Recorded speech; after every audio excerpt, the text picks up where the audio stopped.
High, this is Sushmita Saha. Welcome to my daily vlog. আমি আবারও চলে এসেছি তোমাদের সাথে নতুন একটা ব্লগ শেয়ার করতে। আজকের ব্লগটা ছিল কালী পুজোর ব্লগ। কালী পুজোর দিন আমি সারাদিন কী করলাম আর কিভাবে আমার রুম ডেকোরেশন করলাম সেগুলোই আমি তোমাদের সাথে শেয়ার করব। আশা করি ভিডিওটা তোমাদের ভালো লাগবে। এটা ছিল কালী পুজোর আগের দিন। আগের দিন একটু বেরিয়েছিলাম বড় মায়ের সাজসজ্জা কদ্দূর হয়েছে সেটা দেখার জন্য।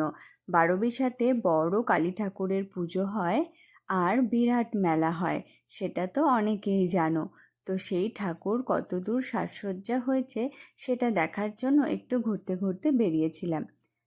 ইনস্টাগ্রামে মোমের প্রদীপ বানানোর ভিডিও দেখে আমারও ইচ্ছে হলো যে একটু মোমের প্রদীপ বানিয়ে ট্রাই করা যাক। তো রাতের বেলা ফিরে সেটাই বানাচ্ছিলাম। তো এটা ভালো হয়েছে কিনা সেটা তো পরের দিনই বোঝা যাবে যে প্রদীপগুলো ঠিকঠাক হয়েছে কিনা। তোমরাও কি বাড়িতে এরকম প্রদীপ বানিয়েছো? তাহলে সেটা কমেন্টে জানিও। এটা হলো পরের দিন, কালী পুজোর দিন সকালে। সকাল সকাল উঠে স্নান সেরে নিলাম, কারণ আজকে তো সারাদিনে প্রচুর কাজ করতে হবে। তারপরে তো পুজোও দিতে হবে। স্নান পরে সিঁদুর পরে এখন চলে যাব ঠাকুর ঘরে। আগে গোপাল পুজো দিয়ে নিব, তারপরে সব আস্তে আস্তে রেডি করব।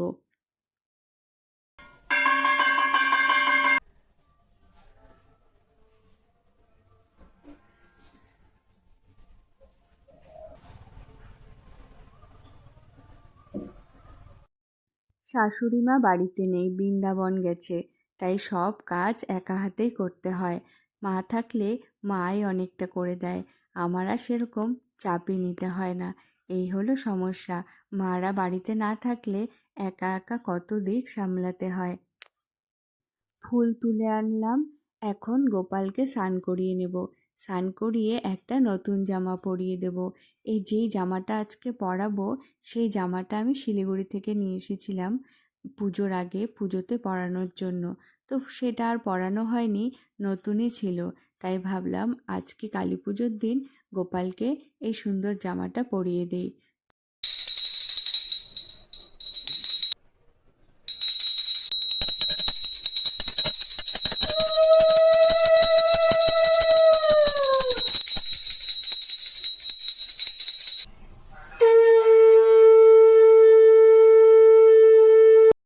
পুজো দেওয়া কমপ্লিট, এখন রাত্রে বাতি দেওয়ার জন্য এই প্রদীপগুলোকে সাজিয়ে রাখছি।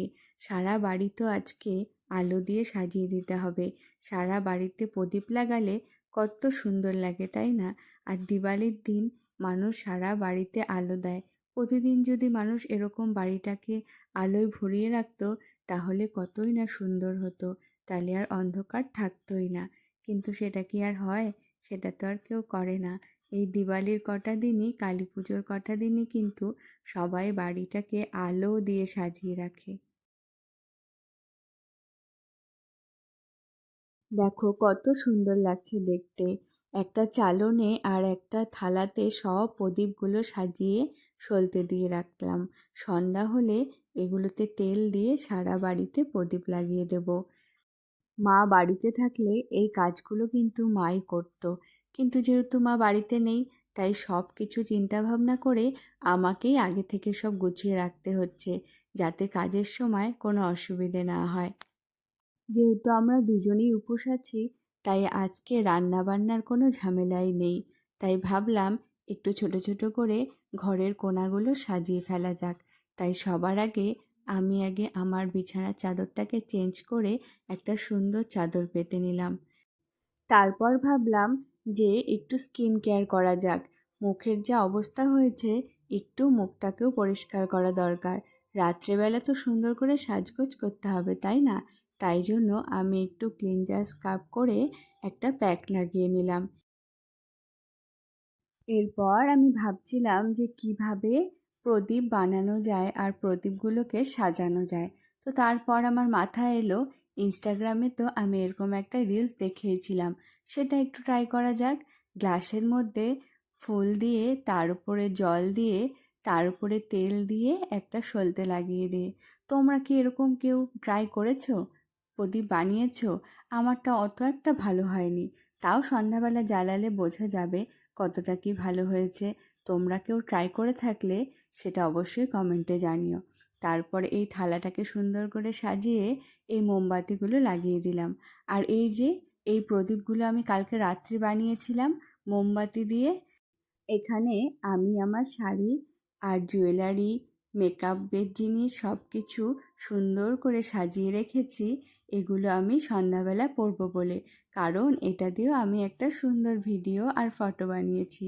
তাই জন্য এগুলোকে সুন্দর করে সোফার উপরে সাজিয়েছি। এরপর আমি চলে এলাম গাছে জল দিতে। বিকেল হয়ে গেছে, আর একটু পরেই সন্ধ্যা লেগে যাবে। গাছে জল দিয়ে তারপরে আস্তে আস্তে আমিও রেডি হয়ে যাব। যেগুলো ইনডোর প্ল্যান্ট সেগুলোকেও আজকে সকালে বাইরে বার করে দিয়েছি। দুপুরবেলা যে রোদ ওঠে গাছের মাটিগুলো একদমই শুকিয়ে যাচ্ছে, তাই সকালে একবার জল দিয়েছি আর এখন একবার জল দিয়ে আমি সব গাছগুলোকে ঘরে ঢুকিয়ে দেবো। আর যেগুলো বাইরে থাকে সেগুলো তো বাইরেই থাকে। জানো তো, এই গাছগুলো কিন্তু আমার লাগানো না। আমার ছোট ননাসের গাছের প্রতি খুব ভালোবাসা। ও গাছ লাগাতে খুব ভালোবাসে, তাই ও যখন আসে তখন নতুন নতুন গাছ লাগিয়ে দিয়ে যায়। আবার যখন আসে সব গাছগুলোকে সুন্দর করে ঠিক করে দিয়ে যায়। আমার কাজ শুধু এই জল দেওয়া আর দেখে শুনে রাখা। তবে ওর সাথে থেকে থেকে আমারও কিন্তু গাছের প্রতি ভালোবাসা বাড়ছে। আর কি, গাছ থাকলে কিন্তু বাড়িটাও দেখতে খুব সুন্দর লাগে। যে জায়গায় তুমি গাছ সুন্দর করে টবে সাজিয়ে রাখবে সেই জায়গাটাই কিন্তু দেখতে খুব সুন্দর লাগে, তাই কি না বলো? এই দেখো, গল্প করতে করতে সন্ধ্যাও লেগে গেল। আমি আগে সন্ধ্যাবাতি দিয়ে নিলাম, তারপর এই প্রদীপগুলোকে সাজিয়ে নিচ্ছি। আগে তো আমাদের প্রথম প্রদীপ যেটা সেটা লাগাতে হবে পূর্বপুরুষের উদ্দেশ্যে, যে বাতি দিতে হয়। আমরা দুজন মিলে সেই প্রদীপটা আগে দেব। তারপর সব ঘরে একটা করে প্রদীপ দিতে হয়। এটা আমি আমার মাকেও দেখে এসেছি, আর আমি শাশুড়িকেও সামনেবার দেখেছি।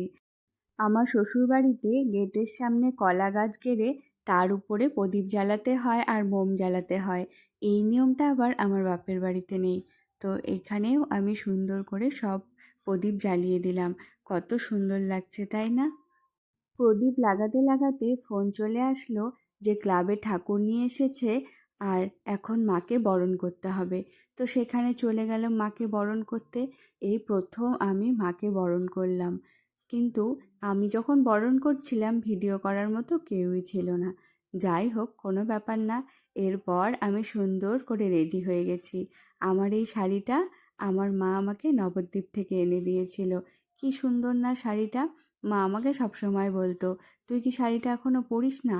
এবার ভেবেছি যে কালী পুজোর দিন এই শাড়িটাই আমি পরবো। এই দেখো, আমি সুন্দর করে রেডি হয়ে সারা বাড়িতে প্রদীপ লাগিয়ে দিয়েছি। কি সুন্দর লাগছে দেখতে, তাই না? সারা বাড়িটা একদম আলোয় ঝলমল করছে। বিয়ের আগেও বাপের বাড়িতে থাকতে আমরা দু বোন মিলে সারা বাড়িতে প্রদীপ লাগাতাম, রঙ্গোলি আঁকতাম, কত আনন্দ করতাম। এখন তো দুজন দুই মেরুতে থাকি। বুনু যে একা একা কি করছে কে জানে। যাই হোক, কি করা যাবে, এটাই তো মেয়েদের জীবন, সবটাই মেনে নিতে হবে। এই বাড়িতেও আমি না থাকলে তো ওদেরও মন খারাপ করবে, তাই না?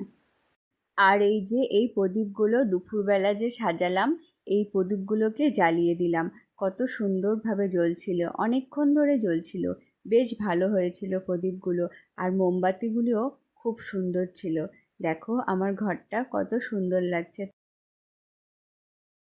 বাড়িতে সব কিছু শেষ করে চলে এলাম ক্লাবে। ক্লাবে এসে দেখি পুজো শুরু হয়ে গেছে। তাড়াতাড়ি পুজোটা শুরু হয়েছে, যেহেতু অমাবস্যা তাড়াতাড়ি লেগেছে। তো অঞ্জলি দেওয়ার জন্য সবাই দাঁড়িয়ে আছে। এখন যজ্ঞ হবে, তারপরে অঞ্জলি হবে। কালীকে পাপহারিণী ধর্মকাম প্রদে দেবী নারায়ণী নমস্তুতে মহিষগ্নি মহা। সব কিছু শেষ করে সবাই মিলে বাজি ফোটাচ্ছিলাম। খুব মজা হচ্ছিল। তারপর সবাই মিলে চলে এলাম এই বড় কালী মায়ের মন্দিরে। এখানে পুজো হতে অনেকটাই দেরি আছে, অনেক রাত্রে পুজো শুরু হয় আর শেষ হতে হতেও সকাল হয়ে যায়। আমরা এসছিলাম মাকে প্রদীপ ধূপকাঠি দেখাতে। সবাই সন্ধে থেকে অনেক লোক আসে, মাকে প্রদীপ দেখায়, মোমবাতি দেখায়। দেখো কত লোক হয়েছে, প্রচুর ভিড় হয়েছে। আর কালকে থেকে তো এখানে মেলাও শুরু হয়ে যাবে, মেলা ঘোরাও শুরু হয়ে যাবে। আমরা তো একদিন পর পরই মেলায় চলে আসি। এই যে আমরা 3 বান্ধবী মিলে এসেছি বড় মায়ের মন্দিরে। আর একটা বান্ধবীও আছে, সে আসতে পারেনি। আজকে কালী পুজোর দিনটা কিন্তু খুব ভালোভাবে কাটালাম, খুব আনন্দ করে কাটালাম। তোমাদের কালী পুজোর দিনটা কেমন গেছে সেটা কিন্তু অবশ্যই কমেন্টে জানিও। ভিডিওটা একটু লেন্দি হয়েছে, আশা করি ভিডিওটা তোমাদের ভালো লাগবে। ভিডিওটা তোমাদের কেমন লাগলো সেটা অবশ্যই কমেন্টে জানিও। ভালো লাগলে একটা লাইক করে দিও। দেখা হচ্ছে পরে কোনো সুন্দর ভিডিও।